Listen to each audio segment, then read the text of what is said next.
News ఎన్నికల్లో ఘన విజయం సాధించిన టీడీపీ నేతల మధ్య సమన్వయానికి ప్రయత్నాలు మొదలుపెట్టింది. నేతల మధ్య విభేదాలున్నప్పటికీ పార్టీ చీఫ్ గైడ్ లైన్స్ తో అందరూ కలిసి ఉన్నామని చెప్పేందుకు సమావేశాలు నిర్వహిస్తున్నారు. ఈ ఐకమత్యం ఎన్ని రోజులు కొనసాగుతుందనే విషయం ఆసక్తికరంగా మారింది.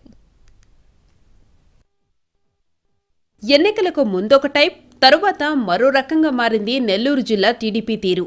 మొదటి నుంచి ఉన్న నేతల మధ్య విభేదాలను పక్కన పెట్టి పార్టీ గెలుపుకు కలిసికట్టుగా పనిచేయాలన్న పార్టీ చీఫ్ ఆదేశాలతో ముందుకెళ్లారు. ఎన్నికల తరువాత జిల్లాకు చెందిన డాక్టర్ పొంగూరు నారాయణ, సర్వేపల్లి ఎమ్మెల్యే సోమిరెడ్డి చంద్రమోహన్ రెడ్డిలకు మంత్రి పదవులు వస్తాయని ఆశపడ్డా ఆనంకి మంత్రి పదవి దక్కింది. ఇద్దరు మంత్రులు ఎవరికి వారుగా జిల్లాల్లో పర్యటిస్తున్నారు. అధికారులతో సమీక్షలు కూడా చేయటం లేదు. దీంతో నేతలు కార్యకర్తల్లో కూడా అయోమయం ఏర్పడింది. ఒకరిని కలిస్తే మరొకరికి దూరం అవుతామన్న ఆందోళన ఉంది. ఈ సమాచారం కాస్త బాస్కు తెలిసిందే. అలర్ట్ అయిన చీఫ్ నేతలంతా యూనిటీగా పనిచేయాలని సూచించినట్టు తెలిసిందే.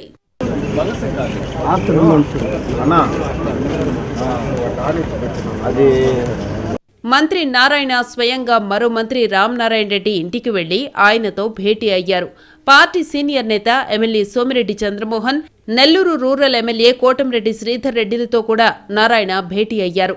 నేతలంతా కలిసే ఉన్నారన్న సిగ్నల్స్ ని కేడర్కు పంపే ప్రయత్నం చేశారు. ఉమ్మడి నెల్లూరు జిల్లాలోని ఎమ్మెల్యేలతో మంత్రులు సమావేశాలు నిర్వహించి కలిసికట్టుగా పనిచేయాలని తీర్మానం చేసుకున్నారు. ప్రజలు పార్టీపై ఉంచిన విశ్వాసాన్ని కొనసాగించాలని, ఒకరి నియోజకవర్గంలో మరొకరు జోక్యం చేసుకోకుండా ఉండాలని సూచించారు. అధికారుల బదిలీలు, అభివృద్ధి పనులతో పాటు ఇతర వ్యవహారాలలో ఎమ్మెల్యేకి సమాచారం ఇస్తూ వారి అనుమతితోనే పనులు చెయ్యాలని అభిప్రాయానికొచ్చారు. ఏదైనా తేడా వచ్చినా చర్చించుకొని ముందుకెళ్లాలని, ఎట్టి పరిస్థితుల్లోనూ వైసీపీ నేతలకు ఛాన్స్ ఇవ్వకుండా చూసుకోవాలని నిర్ణయం తీసుకున్నారు. అయితే ఎంతవరకు కలిసికట్టుగా ముందుకు వెళ్తారో చూడాలి మరి.